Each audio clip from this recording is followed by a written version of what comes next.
Baik, Assalamualaikum warahmatullahi wabarakatuh. Puji syukur Alhamdulillah karena Allah SWT, di mana saya masih diberi kesempatan dan kesehatan untuk dapat mempresentasikan tugas saya di mata kuliah Statistika Probabilitas. Dan tidak lupa salawat beringan salam, saya sanjung sedikan ke Nabi besar Muhammad SAW.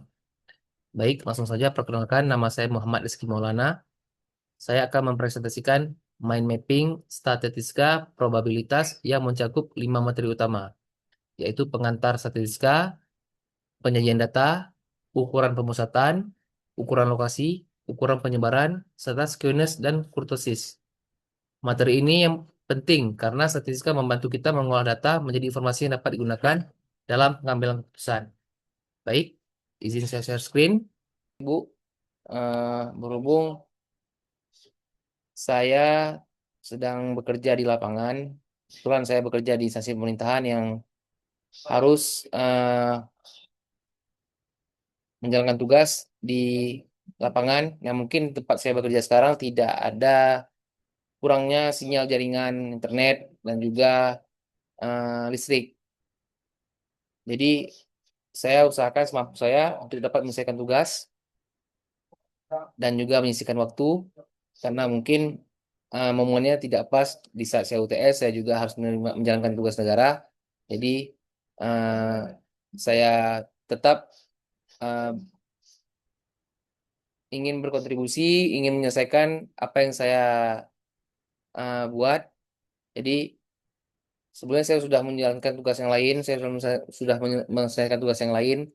Hanya saja untuk mind mapping agak apa namanya, agak tersisihkan waktunya, Bu. Jadi untuk menyelesaikan mind mapping ini, saya pribadi itu menghabiskan waktu mungkin 1 harian, Bu. Gitu. Jadi di Canva ini saja saya mendesainnya melakukan menghabiskan waktu berjam-jam. Jadi mohon maaf, saya hanya bisa menggunakan aplikasi Canva, Bu, karena waktunya mepet, waktunya sedikit, dan jaringannya susah, listriknya juga susah. Kadang malam udah nggak ada jaringan, karena kebetulan saya di bagian pengukuran, Ibu, di Badan Pertanahan. Jadi lagi mengukur tanah-tanah reforma agraria di lokasi-lokasi terpencil seperti di pulau-pulau pesisir. Makanya tugas yang Ibu berikan semampu saya, semaksimal saya perbaiki, saya buat. Hanya saja terkadang tidak sesuai dengan apa yang Ibu arahkan. Dan mungkin di bagian mind mapping ini, Bu. Jadi saya coba buat di Canva, di aplikasi, karena eh, me- meminimalisir waktu lah, Bu. Saya menggunakan laptop, saya kerjakan hanya mungkin makan waktu 3-4 jam, karena kalau di kertas bukannya apa, salah saya coret, saya udah coba di kertas, Bu, tapi kayaknya lama. Jadi eh, sedikit apa namanya, sedikit memakan banyak waktu. Jadi saya mohon eh, toleransi dari Ibu, dispensasi dari Ibu, bahwasanya mind mapping saya dapat diterima seperti itu, Bu. Jadi sudah saya buat dari sesi 1 sampai sesi 5 sesuai dengan apa yang sudah Ibu sampaikan sebelumnya. Saya juga tambahkan eh, paparan atau presentasi yang mungkin bisa menjelaskan apa yang saya buat di sini. Berikut saya sampaikan paparannya, Bu.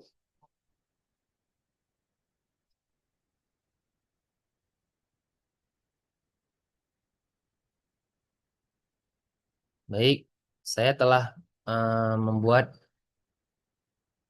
paparan untuk dapat saya sampaikan, kurang lebih mencakup semua tugas atau informasi yang diminta oleh Ibu dosen. Nah, yang pertama ada pengertian statistika. Baik, menurut saya statistika adalah ilmu yang mempelajari cara mengumpulkan, mengolah, menganalisis, menyajikan, dan menafsirkan data. Tujuan utama statistika adalah mengubah data menjadi informasi yang bermanfaat.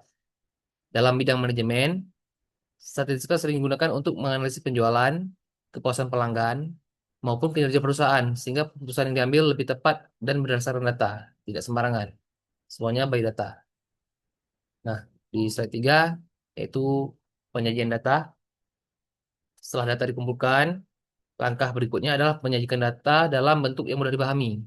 Penyajian data dapat dilakukan melalui tabel, diagram batang, diagram apa namanya, poligon, poligon frekuensi maksud saya, terus ada histogram. Nah, dengan menyajikan data yang baik, kita dapat melihat pola, perbandingan, dan kecenderungan data dengan lebih mudah. Misalnya manajer dapat melihat cabang-cabang mana yang memiliki penjualan tertinggi, atau cabang-cabang mana yang memiliki potensi untuk meningkatkan penjualannya lebih baik lagi. Seperti itu. Bisa juga untuk menilai kinerja karyawan. Semuanya bisa kita apa namanya telusuri jika penyajian datanya baik dan benar. Seperti itu. Nah, di slide 4 ada pengertian ukuran pemusatan. Baik, ukuran pemusatan adalah ukuran yang digunakan untuk mengetahui nilai yang mewakili suatu kelompok data. Terdapat tiga ukuran pemusatan yang paling sering digunakan, yaitu mean, median, dan modus. Ketiga ukuran ini membantu kita memahami gambaran umum suatu data tanpa harus melihat seluruh data satu persatu. Nah, jadi dengan hanya ukuran pemusatan yang berdasarkan mean, median, dan modus, kita sudah bisa menilai apa-apa saja yang harus kita tingkatkan, apa-apa saja yang harus kita fokuskan untuk eh, baik di penjualan, di pekerjaan, jika kita memiliki datanya seperti itu. Nah, rumus-rumus masing-masing dari ukuran pemusatan itu ada dari mean, median, dan modus. Saya akan paparkan sedikit. Mean atau rata-rata diperoleh dengan menjumlahkan seluruh data kemudian dibagikan menjadi banyak data. Jadi, misalnya ada banyak data ini, nah rata-ratanya diperoleh dengan menjumlahkan seluruh data kemudian dibagi banyak data. Nah, itu mean. Kemudian ada median. Median adalah nilai tengah. Nah, misalnya nilai diurutkan dari akhir, terus ada nilai satu lagi diurutkan dari awal. Nah, tengah-tengahnya itulah median. Seperti itu. Sedangkan modus adalah nilai yang paling sering muncul. Dalam manajemen, rata-rata penjualan bulanan sering digunakan untuk melihat performa perusahaan secara umum. Baik, selanjutnya di slide 6 ada pengertian ukuran lokasi. Selain mengetahui nilai pusat, kita juga perlu mengetahui posisi suatu data dalam kelompoknya. Untuk itu digunakan ukuran lokasi. Ukuran lokasi terdiri dari kuartil, desil, dan persentil. Ketiganya digunakan untuk menunjukkan letak suatu data dalam distribusi. Nah, baik, tadi ada ukuran pusat, dan ini ukuran lokasi. Sama-sama dibagi tiga. Ya, ada desil, ada kuartil, ada persentil. Nah, rumusnya. Baik, nah, lanjutkan slide 7. Rumus ukuran lokasi. Ya, kuartil membagi data menjadi 4 bagian yang sama besar. Desil membagi data menjadi 10 bagian, sedangkan persentil membagi data menjadi 100 bagian. Nah, dalam bidang manajemen, ukuran lokasi dapat digunakan untuk mengidentifikasi pelanggan terbaik atau menentukan kelompok pelanggan yang memiliki kontribusi terbesar dalam penjualan. Seperti itu. Nah, selanjutnya ada ukuran penyebaran. Ukuran penyebaran digunakan untuk mengetahui seberapa jauh data tersebar dari nilai rata-ratanya. Walaupun dua kelompok data memiliki rata-rata yang sama, tingkat penyebaran bisa berbeda. Oleh karena itu, ukuran penyebaran diperlukan agar analisis menjadi lebih lengkap.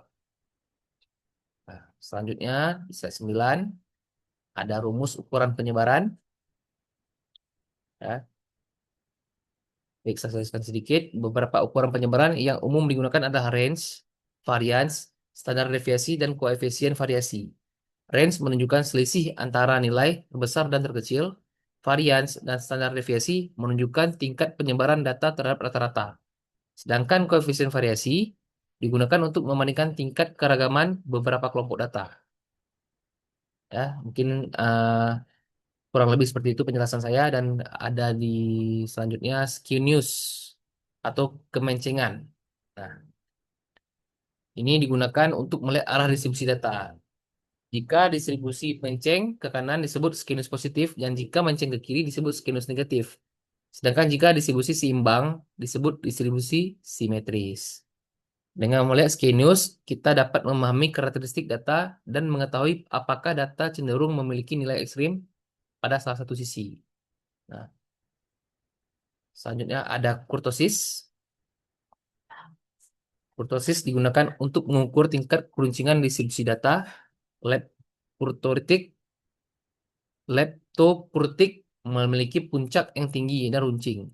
Mesokrutik memiliki bentuk yang menyerupai distribusi normal, sedangkan platikrutik memiliki puncak yang lebih datar, penyebaran yang lebih luas. Nah, kurtosis membantu kita memahami bagaimana data terkondensasi di sekitar nilai-nilai rata-rata. Seperti itu. Nah, mungkin eh, di kurtosis ini kita dapat melihat bagaimana data terkonsentrasi, sedikit runcing kah bentuknya atau sedikit datar. Jadi dengan perbandingan runcing dan datar tadi aja sudah ada perbedaan penyajian data. Nah, itu disebut kurtosis. Baik, hubungan antar konsep. Kelima konsep yang telah disajikan saling berhubungan dalam proses analisis data.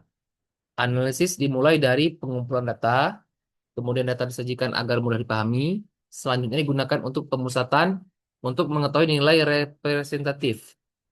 Ukuran lokasi untuk mengetahui posisi data, ukuran penyebaran untuk melihat variasi data.